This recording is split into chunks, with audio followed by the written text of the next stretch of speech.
주 여호와께서 이같이 두로에 대하여 말씀하시되 내가 엎드러지는 소리에 모든 섬이 진동하지 아니하겠느냐. 곧 너희 가운데에 상한 자가 부르짖으며 죽임을 당할 때에라. 그때에 바다의 모든 왕이 그 보좌에서 내려 조복을 벗으며 수놓은 옷을 버리고 떨림을 입듯 하고 땅에 앉아서 너로 말미암아 무시로 떨며 놀랄 것이며 그들이 너를 위하여 슬픈 노래를 불러 이르기를 항해자가 살았던 유명한 성읍이여 너와 너의 주민이 바다 가운데에 있어 견고하였도다. 해변의 모든 주민을 두렵게 하였더니 어찌 그리 멸망하였는고. 내가 무너지는 그날에 섬들이 진동할 것이며 바다 가운데의 섬들이 내 결국을 보고 놀라리로다 하리라. 주 여호와께서 이같이 말씀하셨느니라. 내가 너를 주민이 없는 성읍과 같이 황폐한 성읍이 되게 하고 깊은 바다가 내 위에 오르게 하며 큰 물이 너를 덮게 할 때에 내가 너를 구덩이에 내려가는 자와 함께 내려가서 옛적 사람에게로 나아가게 하고 너를 그 구덩이에 내려간 자와 함께 땅 깊은 곳 예로부터 황폐한 곳에 살게 하리라. 내가 다시는 사람이 거주하는 곳이 되지 못하리니 살아있는 자의 땅에서 영광을 얻지 못하리라.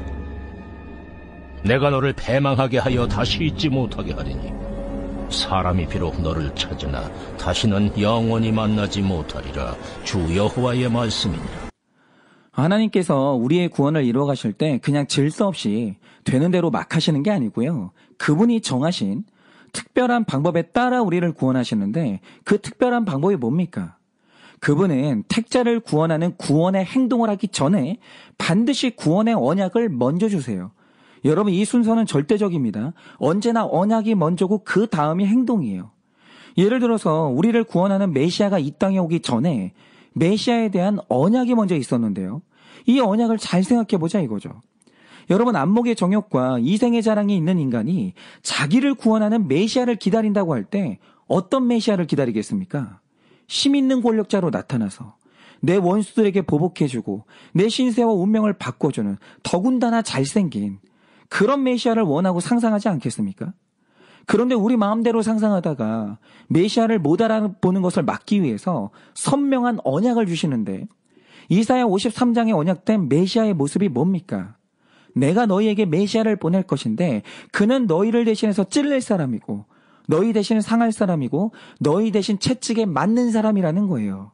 그러니까 우리에게 장차 오게 될 메시아는 어떤 사람이냐? 창을 들고 찌르거나 칼로 치는 사람이 아니라 어딘가에 힘없이 매맞고 있는 사람이 있으면 그 중에 한 사람이 너의 메시아라는 거죠.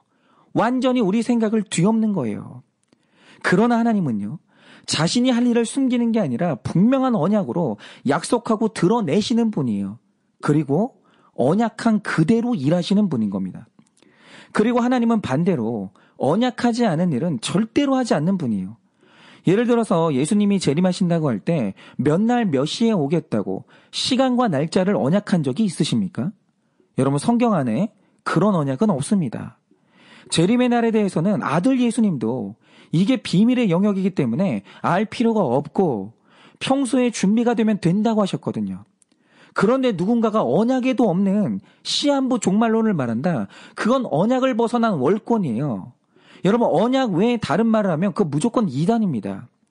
그리고 하나님의 언약 가운데 믿는 자나 믿지 않는 자나 만민이 구원받는 그런 언약이 있습니까? 여러분, 성경 안에 구원을 놓고 그런 언약은 없습니다. 복음 안에서 구원의 언약이라는 것은 언제나 믿는 자의 택자 구원이지 만인 구원이 아니에요. 그래서 어떤 경우에도 믿음도 없는 자가 만인이 구원받는 일은 일어나지 않아요. 여러분, 이렇게 우리 하나님은요, 주신 언약은 반드시 이루시고 언약하지 않은 일은 절대로 안 하시는 질서의 하나님이에요. 이렇게 하나님의 구속사는 철저히 언약을 중심으로 실현되기 때문에 우리가 성경을 구약과 신약으로 나누는데 구약과 신약의 뜻이 뭡니까? 예수님 이전에 주어진 약속 그리고 예수님 이후에 주어진 약속, 이 뜻이에요. 그러니까 성경의 구분의 중심에 언약이 있다는 건데 저는 성경을 이렇게 구분하는 게 매우 합당하다고 생각합니다. 그래서 모든 그리스도인에게 하나님의 언약은 생명 그 자체예요. 왜냐하면 성경에 기록된 언약은 반드시 이루어지거든요. 그런데 성경에 기록된 이 언약이라는 단어의 개념을 보면 정말 흥미로운 사실이 하나 있습니다. 그게 뭐냐? 헬라어에서 약속이라는 개념을 가진 단어가 두 개인데 하나가 순데케고 또 하나가 디아데케라는 단어거든요. 그런데 이 단어가 둘 다 약속 혹은 계약이라는 의미를 가지고 있어요. 그런데 이 둘 중에서 성경이 채택하는 단어가 바로 디아데케인데 왜 성경은 언약의 성격을 규정하면서 굳이 디아데케라는 단어를 선택하는가? 그런데 우리가 이 디아데케라는 단어의 성격을 알면 참 놀라운 뜻이 있음을 알게 됩니다. 그게 뭔지 아십니까? 일단 고대 사회에서 이 순데케라는 단어가 많이 쓰이는 문서가 뭐냐면 시장에서 매매할 때 쓰는 계약서나 금융권에서 쓰는 이 경우가 대부분이거든요. 그런데 디아데케의 경우 같은 언약의 뜻을 가진 단어지만 이 단어가 주로 쓰이는 특정한 문서가 있어요. 그게 바로 유언장입니다. 여러분 고대 사회의 상류층에서 유언의 내용을 작성할 때 마지막에 쓰는 문장이 뭐냐면 나는 위와 같은 내용을 내 의지로 작성했으며 이것이 실행될 것을 약속한다 이렇게 쓰거든요. 그런데 유언장에서 약속이라는 단어를 쓸 때 늘 쓰는 단어가 뭐냐? 바로 그게 디아데케예요. 그런데 다른 계약서와는 달리 이 유언장만 가지는 특징이 하나 있는데 언제나 이 문서가 죽음과 관련이 있다는 거예요. 일단 내가 죽는다는 사실에 대해서 기분 나빠하거나 이걸 받아들이지 못하는 사람은 유언장 자체를 쓸 수가 없어요. 여러분 그렇죠. 만약에 어떤 아들이 늙은 아버지한테 와서 한다는 말이 아버지 이제 살 날도 얼마 안 남았는데 재산 정리하면서 유언장 작성하시죠. 이런다고 하죠. 그러면 그 말을 듣고 대부분의 사람이 보이는 반응이 뭐겠습니까? 내가 죽긴 왜 죽냐고.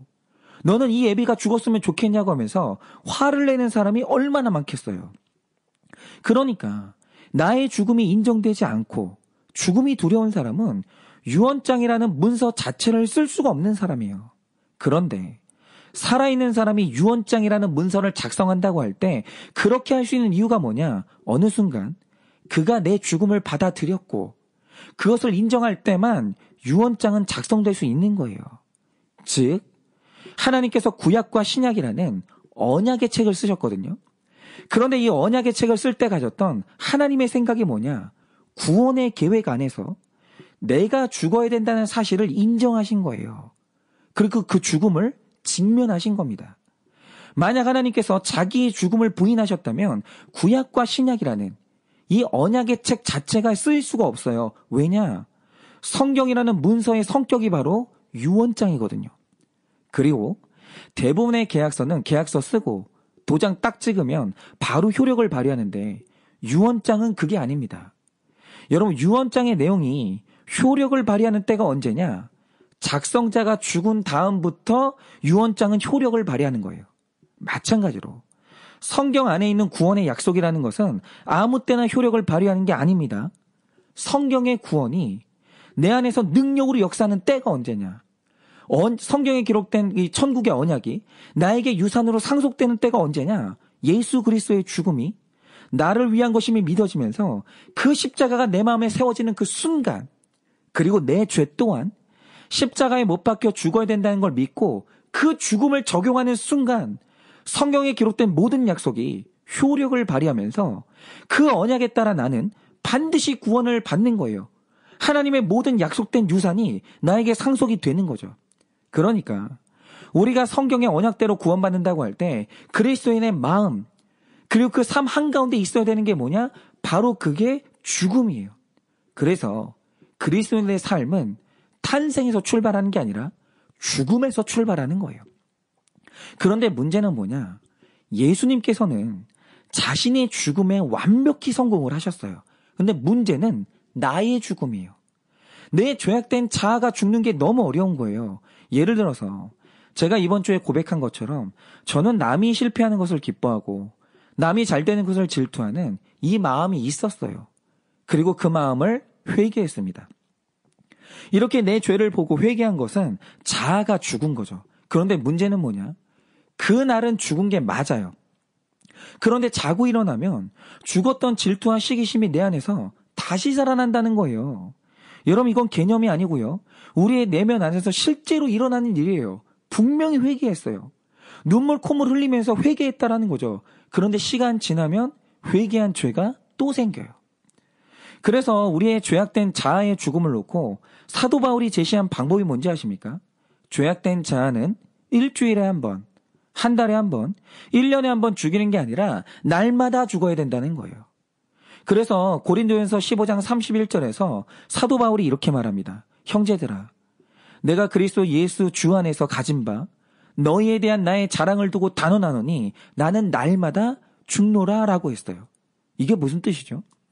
우리는 예수 그리스도가 아니면 구원받을 수 없기 때문에 살면서 자랑할 게 예수님밖에 없는 거예요. 예수님을 자랑하는 사람이 구원받는 겁니다. 그런데 그걸 방해하는 게 뭐냐? 내 안에 있는 자기 자랑이 늘 그걸 방해해요. 그래서 바울이 자기를 자랑하는 마음을 십자가에 못 박아봤는데 그가 체험한 게 뭐냐? 분명히 어제 나를 자랑하는 마음을 회개하고 십자가에 못 박아 죽였거든요. 그런데 다음날 아침에 일어나 보니까 내 자신을 또 자랑하고 싶은 거예요. 자랑하는 마음이 또 살아나 있는 거죠. 그래서 바울이 터득한 게 뭐냐? 회개와 죄 고백은 날마다 하는 거구나. 이걸 깨달은 거예요. 그런데 이게 저 자신을 보고 목회를 해봐도 이게 딱 맞는 게요. 우리가 10주 동안 훈련을 하잖아요. 그러면 그때는 자기 죄도 인정하고 잠깐은 중독이 끊어집니다.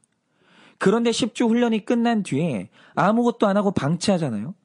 그러면 내 안에 잠시 죽었던 죄가 그대로 살아나서 예전과 똑같이 내가 되돌아가 있는 거예요.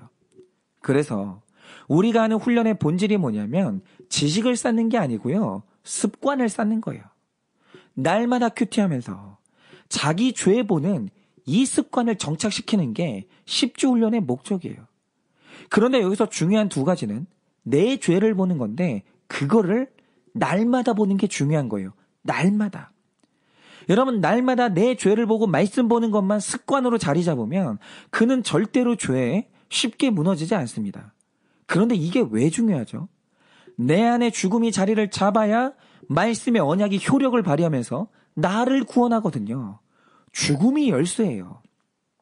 그런데 여러분, 제가 이 말씀을 왜 이렇게 길게 드린지 아십니까?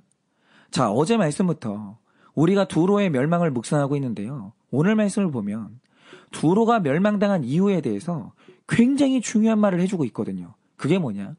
15절을 보면 네가 엎드러지는 소리에 모든 섬이 진동할 것인데 두로가 상해서 죽임을 당하면 일어나는 일이 뭡니까? 16절을 보면 모든 사람이 자기 왕좌에서 내려와 조복, 즉 왕의 옷을 버리고 장례식 옷을 입게 된다라는 거예요. 그런데 두로의 장례식을 보면서 사람들이 깨닫는 게 뭔가? 17절 말씀처럼 두로가 누렸던 유명함, 모든 주민을 두렵게 했던 힘도 죽음 앞에서는 아무것도 아니구나. 죽을 수밖에 없는 우리는 하나님 없이는 살 수가 없는 연약한 인간이구나. 이걸 두로의 죽음을 통해서 깨닫게 된다라는 거예요. 다시 말해, 우리가 죽을 수밖에 없는 내 주제만 잊지 않는다면 교만에서 치유될 수 있고 우리의 믿음을 흔드는 각종 시험을 이길 수가 있는 거예요. 죽음은 그 힘을 가지고 있어요. 그러니까 죽을 죄인인 우리가 내 죽음을 기억한다는 게 그렇게 중요한 거예요. 그런데 역사에 기록된 두로의 어리석음이 뭔지 아십니까? 두로 안에 엄청난 교만이 있었는데 하나님은 분명히 그 교만이 죽을 기회를 주셨거든요. 그런데 두로가 한 번, 두 번은 죽었어요. 그런데 날마다 죽는 일에는 실패를 한 거예요. 그래서 결국 두로가 그 교만 때문에 완전히 망한 겁니다. 그러면 역사 속에서 두로에게 어떤 일이 있었냐?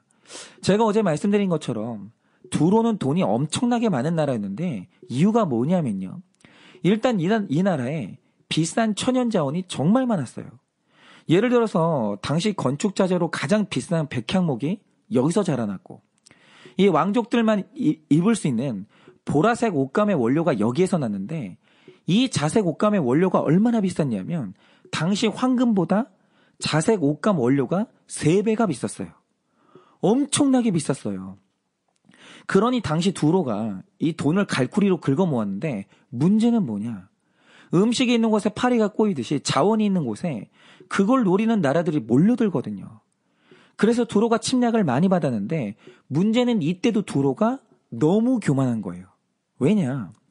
이 두로가 이스라엘의 멸망을 보고 586년경에 자기를 보호하겠다고 수도를 옮깁니다.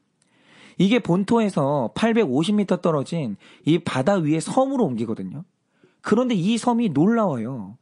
이게 4km나 되는 암석으로 둘러싸인 섬이거든요. 그러니까 배를 타고 거기를 접근하려면 엄청나게 쏟아지는 화살을 뚫어야 되는데 설령 그걸 뚫고 섬 근처에 갔다고 해도 그 성벽이 너무 튼튼해서 뚫을 수가 없는 거예요. 결국 거기를 뚫으려면 섬을 둘러싼 다음에 그 성 안에 있는 사람들이 굶어 죽을 때까지 기다려야 되는데 문제는 뭐냐? 그 섬 안에 펑펑 쏟아지는 지하수가 있어서 일단 목말라 죽을 일이 없어요. 그리고 두로가 엄청나게 돈이 많잖아요. 그래서 그 안에 식량이 어마어마하게 비축되어 있는 거예요. 즉 두로 안에 이렇게 믿을 만한 자기 힘이 많으니까 자기가 멸망당한다? 내가 죽는다? 내가 약해진다? 이런 생각은 하지도 않는 거예요. 너무 교만한 거죠. 그러니까 이들이 무슨 하나님을 믿겠어요. 그냥 멸망당하는 이스라엘을 보면서 교회는 정신력이 나약한 것들이나 다니는 거라고. 저렇게 약하니까 하나님을 믿는 거라고. 나처럼 내 주먹 믿고 뭐든지 할 수 있다고 믿으면 다 되는 거라고. 이렇게 말이나 하는 거예요. 그런데 여러분, 이 하나님의 때가 되어서 주전 586년에 바벨론이 두로를 공격합니다. 그런데 역시나 군대가 성벽을 뚫을 수 없으니까 주변을 둘러싸고 항복할 때까지 기다리거든요. 그런데 놀라운 것은 두로가 그 성 안에서 몇 년 버티는지 아십니까? 무려 그 성 안에서 13년을 버팁니다. 그러니까 한 명의 불신자가 자기의 모든 의로움, 자기 능력을 내려놓고 두 손 두 발 다 들고 하나님께 항복하는 데는 최소한 13년이 걸리는 거예요. 그냥 되는 게 아닙니다. 그런데 여기서 놀라운 사실은 뭐냐? 느부갓네살이 13년을 기다려요. 그러니까 14년을 버틴 두로의 자원이 대단하긴 했지만 두로의 멸망을 기다리는 느부갓네살, 하나님의 집념은 그걸 넘어서는 거예요. 그래서 결국 두로가요, 항복합니다. 여러분, 이때 두로는 자신의 돈도 자신이 지은 성벽도 무너질 수 있다는 걸 이때 깨닫거든요. 그런데 이게 자기 안에서 자리를 잡았으면 두로가 겸손해지고 하나님을 만나서 구원을 받았을 거예요. 그런데 안타깝게도 시간이 지나면서 두로의 교만이 다시 살아납니다. 그리고 하는 생각이 뭐냐? 그때는 충분히 대비를 안 해서 무너졌는데 다음에는 절대로 무너지지 않는다고 하면서 다시 자기의 재산과 성벽을 믿습니다. 그러자 주전 333년에 알렉산더 대왕이 두로를 치는데 느부갓네살은 이 13년 동안 성문 밖에서 기다렸잖아요. 그런데 알렉산더 대왕은 그렇게도 안 해요. 어떻게 했냐? 병사들을 시켜서 흙을 퍼온 다음에 바다를 메워버립니다. 그리고 성벽의 높이만큼 토산을 쌓아버리는 거예요. 그리고 또 그 토성을 통해서 성벽을 넘어가 버립니다. 그래서 함락당해요. 그런데 이렇게 함락당한 사건이 뭐냐? 이게 두로가 망한 사건이 아니라 하나님이 구원받을 기회를 한 번 더 주신 거예요. 함락당함으로 말미암아 겸손해질 기회를 주신 거죠. 그래서 두로가 이때도 잠시 겸손해지거든요. 근데 문제는 뭐냐? 시간이 지나자 이 교만이 또 부활해요. 그러자 어떤 일이 일어나는가? 주전 202년에 이제는 로마가 두로로 진격하는데 이때도 회개하지 않는 두로는 한니발을 앞세워서 하나님과 맞서거든요. 이게 2차 포에니 전쟁인데 이때 두로가 완벽히 패배합니다. 완벽히. 근데 문제는 로마가 두로 안에 있는 죽어도 변하지 않는 그 교만함을 본 거예요. 저것들은 절대로 겸손해지지 못해. 저것들은 일평생 교만하다가 다시 우리에게 이 반항을 할 거야. 이 두로 안에 있는 교만함을 본 거죠. 그래서 로마가 취한 조치가 뭐냐? 이 두로가 다시는 재기하지 못하도록 완전히 폐허를 만들어버려요. 그리고 심지어 무당들을 보내서 그 땅에 풀 한 폭이 자라지 못하도록 저주를 퍼부어버립니다. 그래서 21절 말씀이 결국에는 성취가 되는 거예요. 그들이 교만하다가 죽어질 줄 모르다가 결국 완전히 멸망을 당하는 겁니다. 여러분, 바로 이겁니다. 우리가 살다 보면 하나님께서 연약한 우리의 주제를 알게 하사 하나님을 붙들고 구원받을 기회를 주시거든요. 바로 그게 고난이고 실패예요. 여러분, 실패는 성공의 어머니가 아니라 자기 주제를 깨닫는 열쇠고 하나님을 만나는 열쇠예요. 이거 굉장히 중요합니다. 그런데 우리 안에서 늘 일어나는 일이 뭐냐? 여러분 혹시 타짜라는 영화를 보신 적이 있는지 모르겠는데요. 그 영화를 보면 이런 장면이 있어요. 어떤 대학 교수가 있는데 이 사람 자기 머리가 좋으니까 자기가 도박을 하면 딸 수 있다고 생각을 하는 거예요. 그러다가 이분이 완전히 도박에 중독이 된 겁니다. 그런데 여러분, 머리를 굴리면 여러분 대학 교수가 타짜 이길 수 있습니까? 절대 못 이겨요. 그게 확률이 아니라 속임수인데 어떻게 이겨요? 그래서 완전히 돈을 다 잃어버립니다. 그러다가 자기 아내의 병원비까지 다 잃어버려요. 그리고 결국 거지가 돼서 이 집으로 돌아가는데 주인공이 그걸 보고 마음이 너무 안 좋은 거예요. 그래서 뒤따라가서는 얼마의 돈을 준 다음 한 말이 뭐냐? 교수님, 다시는 도박하러 여기 오지 말라고. 만약 여기서 또 만나면 그때는 가만히 안 두겠다고 그러거든요. 그런데 바로 이때가 기회예요. 안 되는 나를 인정하고 잊지 않으면서 죄에서 빠져나오면 구원받는 거예요. 나의 죽음, 내 연약함이 내 중심에 자리 잡으면 늘 겸손하면서 구원의 하나님을 붙들게 되는 겁니다. 사람은 약할 때 강해지는 거예요. 그런데 그 돈을 받자마자 그 교수가 보여주는 모습이 뭡니까?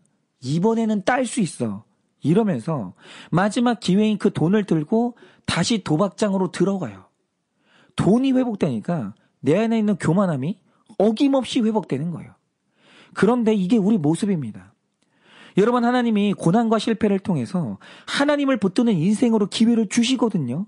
그런데 이상한 건 고난이 지나가고 조금만 내 힘이 회복되고 내 돈이 회복되고 내 지성이 회복되잖아요.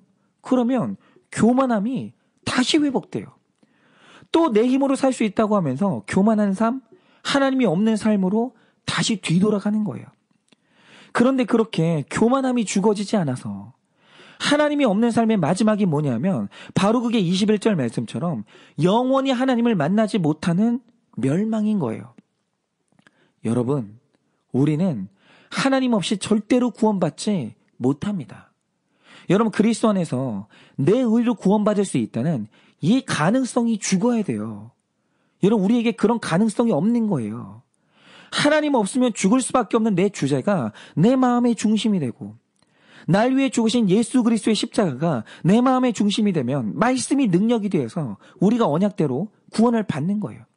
그런데 조금만 돈이 생기면 도박장으로 돌아가는 그 사람처럼 조금만 평안해지고 조금의 여유만 생겨도 하나님을 떠나 교만한 삶으로 돌아가면 결국 경험하는 것은 멸망이 되는 겁니다. 그래서 오늘 우리가 당하는 고난은 구원의 기회이고 내가 겪는 실패는 십자가가 세워질 좋은 기회예요. 여러분, 우리 인생의 이 중심은 힘이 되면 안 됩니다. 돈이 되면 안 돼요. 우리 인생의 중심은 반드시 죽음이 있어야 되는 거예요.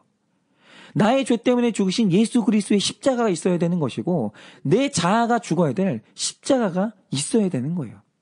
그러니 고난할 때 주님이 없으면 살 수 없는 내 주제를 고백하면서 이제 날마다 죽는 삶으로 들어가세요. 그래서 이제는 날마다 내가 죽어서 날마다 하나님과 동행하고 날마다 예수 그리스도의 말씀을 누리는 인생을 사시기를 예수님의 이름으로 축원을 드립니다.